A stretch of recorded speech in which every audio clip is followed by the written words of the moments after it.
di naskah perbuatan Cirebon Negeri juga Ubaidillah. Itu di naskah Banten itu Abdullah, jadi itu nama yang sama. Ini kita bersama-sama dengan pengurus pusat Robito Alawiyah, juga ada dari Sultanan Kanoman, perwakilan pondok pesantren, baik dari Duriah Kanjeng Sinurun Sunan Gunung Jati, juga dari pondok pesantren Jaga Satu, ada Robito Alawiyah wilayah 3 Cirebon. Alhamdulillah sore ini sudah sama-sama bersepakat untuk dalam waktu dekat membuat kajian bersama-sama secara ilmiah, transparan. Kita mencari kebenaran. Kalau kata Abah Habib Taufik tadi, mencari kebenaran bukan pembenaran, agar semua yang sekarang sedang terjadi ini menjadi lurus dan terang benderang. Saya Taufik Abdul Setiap, serta teman-teman daripada DPP Robito Alawiyah datang kepada Sultanan Kanoman Cirebon dalam rangka membalas kedatangan mereka ke Maktab Robito Alawiyah Pusat, dan insyaallah kita terus menjaga dan mengawal akan nasab daripada Sayyidina Maulana Syarif Hidayatullah yang bersambung kepada Sayyidina Abdul Malik bin Alwi Amir Faqih. Bismillahirrahmanirrahim. Allahumma sholli ala sayyidina Muhammadin wa ala alihi wa sahbihi ajma'in, amma ba'du. Jalana wa iyyakum min ahlil khairi was sa'ada fid dini wad dunya wal akhirah, amin Allahumma amin. Ada dua hal yang perlu kita fahami dari apa yang bisa kita simpulkan dari video tadi. Yang bagian terpentingnya adalah bahwasanya kunjungan Habib Taufik itu sebagai kunjungan balasan. Artinya sebelumnya dari Keraton Kanoman Cirebon itu sudah berkunjung ke Maktab Daimi Robito Alawiyah Pusat, lalu dibalas kunjungannya. Masalah berbicara tentang apa, itu tentu banyak hal yang dibicarakan. Hanya saja ada bagian-bagian kalimat yang mungkin relevan dengan apa yang sedang heboh sekarang ini, yaitu narasi yang berasal dari orang yang mewakili dari Keraton Kanoman Cirebon, bahwasanya akan ada pengkajian secara transparan untuk mengungkap atau mencari kebenaran, bukan pembenaran tentang apa yang sedang dipermasalahkan. Berarti ada kemungkinan besar mereka sedang berbicara tentang keabsahan nasab Ubaidillah, tentang status Ubaidillah benar sebagai putra Ahmad Al-Muhajir. Dari mana ini bisa kita simpulkan? Karena sejak dari awal video itu yang pertama kali diperlihatkan adalah bahwa versi Keraton Kanoman Cirebon itu akan dipertegas oleh Habib Taufik, Sunan Gunung Jati itu berasal dari Ubaidillah. Artinya satu pohon dengan nasab yang dicatat dalam Robito Alawiyah.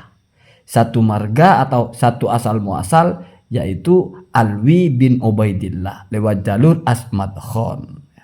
Masalah yang lain berbeda, tetapi itu satu fakta yang perlu diakui dulu, bahwasanya Keraton Kanoman Cirebon itu silsilahnya seperti yang kita lihat bersama-sama dan diucapkan oleh Habib Taufik, mereka sambungnya ke Asmad Khan. Nah, ada fakta menarik di sini ya. Ketika mereka bersambung dengan Asmad Khan, apa hubungannya dengan Habib Bahar? Perhatikan, begini jalurnya. Yang pertama, kita tahu ada orang bernama Ubaidillah.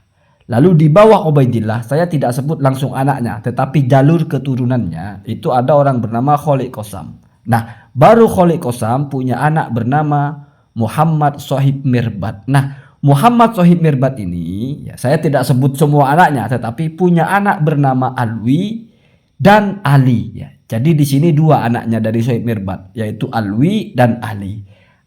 Lalu Ali ini juga dikenal dengan Walidul Faqih, begitu, atau ayah dari Faqih Muqaddam, karena Ali itu punya anak bernama Faqih Muqaddam. Dan ini juga leluhurnya para habib, muaranya rata-rata di sini. Ya, Faqih Muqaddam. Jadi Ali karena bapaknya Faqih Muqaddam disebut Walidul Faqih. Ali punya saudara namanya Alwi. Alwi itu pamannya Faqih Muqaddam, maka disebutnya Ammul Faqih. Nah, Ammul Faqih ini atau Alwi ini punya dua anak yang saya sebut di sini ya. Ya wallahu a'lam anaknya ada berapa.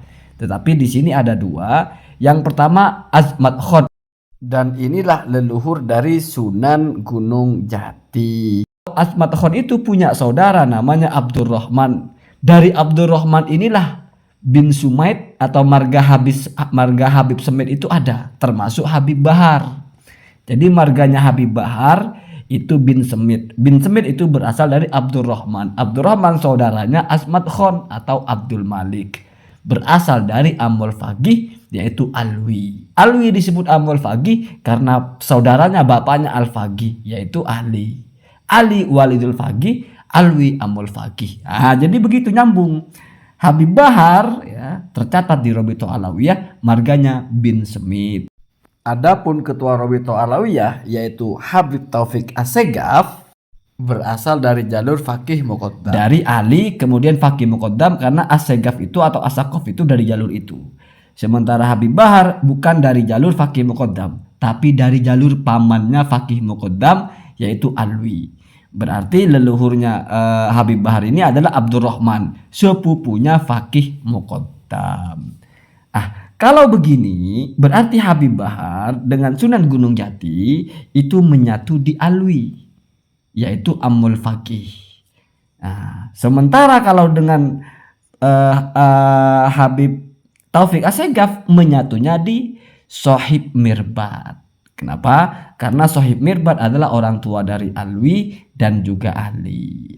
Kalau seperti ini memang benar, itu luar biasa. Artinya ketika misalnya ada kerjasama antara Habib Taufik dengan Kesultanan atau dengan Keraton Kanoman Cirebon, bukan Habib Taufik meminta perlindungan atau apa, tetapi karena mungkin sama-sama meyakini bahwa mereka adalah jalurnya dari Ubaidillah. Sehingga misalnya ketika ada yang meragukan tentang Ubaidillah, tentu Kesultanan Kanoman Cirebon itu dengan Habib Taufik Robito Alawiyah mungkin akan menjelaskan nasabnya, akan menjelaskan bahwa Ubaidillah itu sah sebagai keturunan Rasulullah, akan membantah Kiai Haji Imaduddin. Nah, kira-kira kan begitu. Kalau dalam bahasa ingin mencari atau ingin menyampaikan atau ingin mengkaji secara transparan tentang masalah yang sedang terjadi atau dibicarakan. Apa yang dibicarakan? Yaitu tentang keabsahan nasab Ubaidillah. Walaupun bahasanya adalah keabsahan Habib, keabsahan pencatatan di Robito Alawiyah. Tetapi jangan salah, walaupun tidak disebut Habib, kalau misalnya Kesultanan atau Keraton Kanoman Cirebon meyakini bahwa Sunan Gunung Jati berasal dari Ubaidillah, berarti mereka juga dikritik oleh Kiai Haji Imaduddin. Berarti mereka juga ditolak oleh Kiai Haji Imaduddin sebagai dzurriyyah Rasulullah. Ya memang agak aneh sih. Kalau misalnya Kesultanan Banten yaitu Sultan Maulana Hasanuddin meyakini bukan ke Ubaidillah. Sementara Kesultanan Keraton Cirebon meyakini ke Ubaidillah. Ya, itu harus diadu datanya. Karena ini kan satu jalur. Maulana Hasanuddin kan dari Sunan Gunung Jati. Masa anak sama bapaknya tidak sama asal muasal atasnya? Nah, itulah mungkin yang harus dibahas. Artinya kalau benar seperti ini, berarti yang akan menghadapi atau yang akan berbantah-bantahan dengan Kiai Haji Imaduddin bukan hanya Habib-Habib di Robito Alawiyah atau bukan hanya orang-orang yang kita kenal sebagai Habib, tetapi keturunan dari Sunan Gunung Jati yang ada di Kesultanan Cirebon atau yang ada di Keraton Kanoman Cirebon itu juga akan menolak itu. Ya, akan menolak bahwasanya Ubaidillah itu bukan keturunan Rasulullah. Berarti akan ada di pihak yang tidak setuju dengan penelitiannya Kiai Haji Imaduddin. Kira-kira begitu ya. Jadi namanya nasab sudah jauh begitu, diadunya memang mana yang lebih kuat, mana manuskrip yang lebih relevan, mana yang lebih tersambung, mana yang lebih kokoh, entah ditelaah secara pernasaban atau ditelaah dengan cara-cara yang lain. Inilah petanya, kira-kira begitu ya. Biar kita faham, jangan ujuk-ujuk, wah Habib Taufik berkunjung cari suaka. Cari suaka bagaimana? Orang mereka sama, misalnya sama-sama meyakini dari jalur Ubaidillah. Apalagi judulnya jelas, kunjungan balasan ya.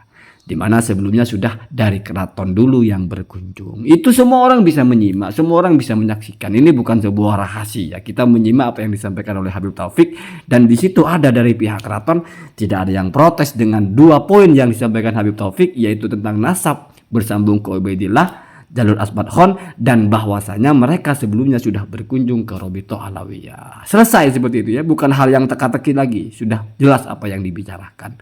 Allahumma hadina hadasabil.